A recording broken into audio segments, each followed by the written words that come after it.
Alors oui, clairement, je me sens entrepreneur parce que justement j'aime entreprendre. S'il faut que je compare avec le métier d'artiste, je dirais que je me sens plus entrepreneur qu'artiste. Mais c'est mon avis personnel parce que pour moi le terme ou le métier d'artiste peut avoir un petit côté péjoratif de quelqu'un qui est un peu enfermé dans sa bulle, enfermé dans sa création et donc qui n'est pas ouvert à tout ce qui se passe autour de lui.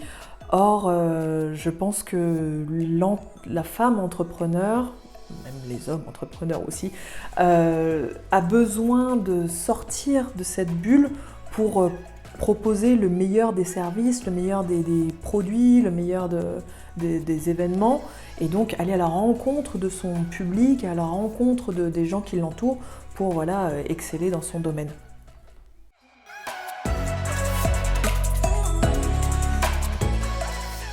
Le fait d'avoir commencé à exposer mes peintures, mes tableaux à l'âge de 15-16 ans, ça m'a permis en fait d'avoir un premier entraînement. La première fois où je me suis jetée à l'eau, où j'ai montré à mon public ce que j'étais en train de faire, mine de rien, c'est comme un baptême, c'est comme un dépucelage. Une fois que c'est fait, c'est fait. Et 15 ans après, du coup, pour moi, c'était presque inné de présenter mon travail. Donc ça a été une première étape. Une autre étape importante, je dirais plus au niveau de la technique, où là j'ai fait une école, l'école Émile Cole, qui est une école d'illustration, dessin animé, bande dessinée, où là du coup, comme je disais, ça a exercé ma technique. C'est un peu comme faire du solfège quand on veut écrire des opéras. Il faut passer par là pour ensuite être libre de faire ce qu'on veut. Et enfin, après, je me suis dirigée dans la communication. Et selon moi, c'est vital pour pouvoir vivre de sa passion, c'est de pouvoir communiquer, il faut communiquer dessus.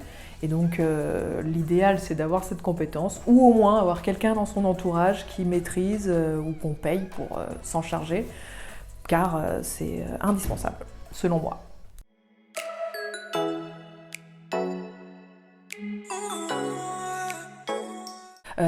C'est difficile d'arriver à vivre de son art et d'entreprendre son métier pour pouvoir en vivre, parce que le processus créatif dont ont besoin les artistes pour se surpasser, pour progresser et proposer toujours des choses plus waouh, aussi bien sur la signification que sur le visuel ou tout ça, nous impose de s'enfermer un peu dans une sorte de bulle, une bulle de création où du coup on ne sait plus du tout ce qui se passe à l'extérieur. Et alors que, comme je disais tout à l'heure, l'entrepreneur a besoin d'aller voir ce qui se passe dehors pour pouvoir voir ce que les gens ont besoin et leur proposer en conséquence le produit, le service.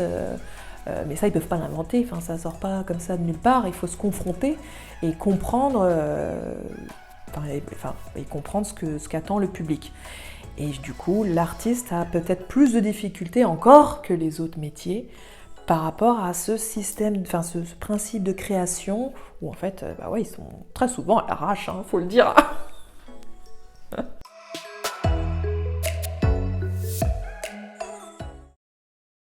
Écoutez, moi j'ai découvert ça dans mon métier, en me remettant en question. C'est justement le travail sur l'ego.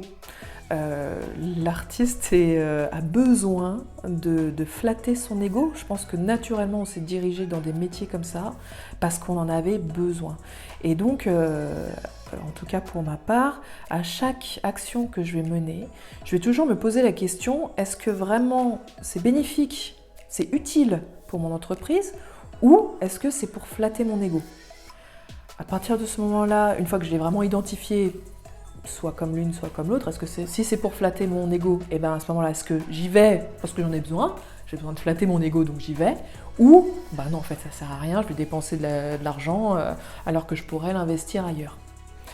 Et je pense que ça, il n'y a pas beaucoup d'artistes qui en ont conscience, que c'est complètement inscrit dans leur manière de travailler, d'être. Et donc, je pense que c'est cette difficulté-là de remise en question de ces est-ce que c'est mon ego ou c'est pour mon business. Alors l'autre difficulté, et ça je parle plus de ce qui m'entoure, je pense que c'est un problème aussi, ils ont un problème d'organisation.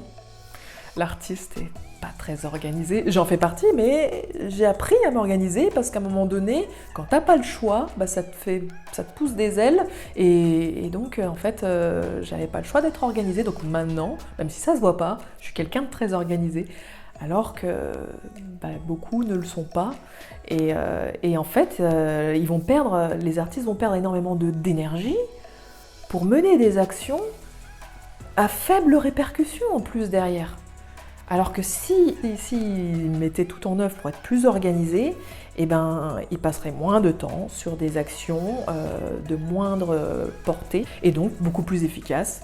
Et donc leur entreprise, leur business augmenterait en conséquence.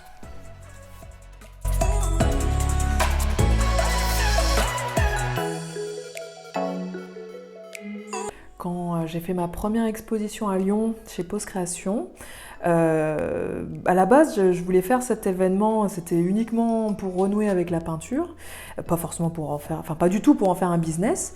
Et en fait, mon mec, il croyait pas trop en ce que je faisais. Il estimait que j'aurais dû plus trouver du boulot qui rémunérait plutôt que de m'éclater à peindre. Et finalement, j'ai décidé à ce moment-là de lui prouver que c'était possible. Et en fait, j'en avais même moi besoin de me prouver à moi-même que j'en étais capable. Et donc, après cette première exposition, j'ai pu lui montrer en fait mes fichiers Excel en montrant les frais et les gains et que en fait c'était viable et que j'en étais capable. Donc c'est à ce moment-là où vraiment j'ai endossé ce rôle d'entrepreneur pour prouver que ce métier était viable, qu'on pouvait en vivre.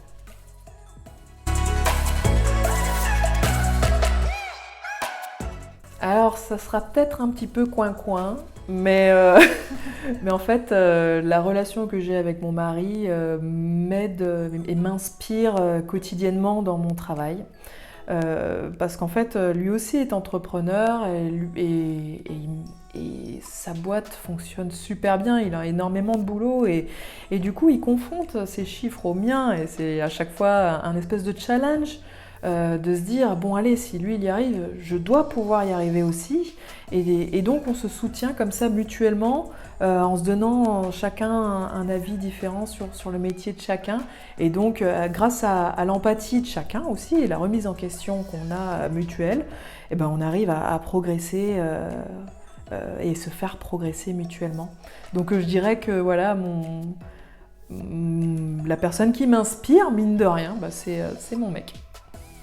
Aussi, autre chose quand même, c'est le fait que je sois dans une résidence artistique. On se soutient mutuellement et c'est très inspirant. Pour moi, c'est vital de continuer à avancer avec tous ces autres artistes, artisans qui m'entourent.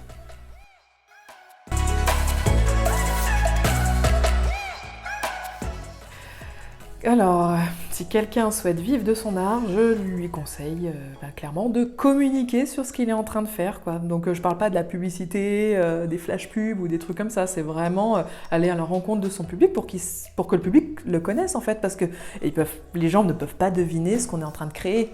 C'est à nous d'aller voir les gens et c'est pas les gens à venir vers nous, quoi.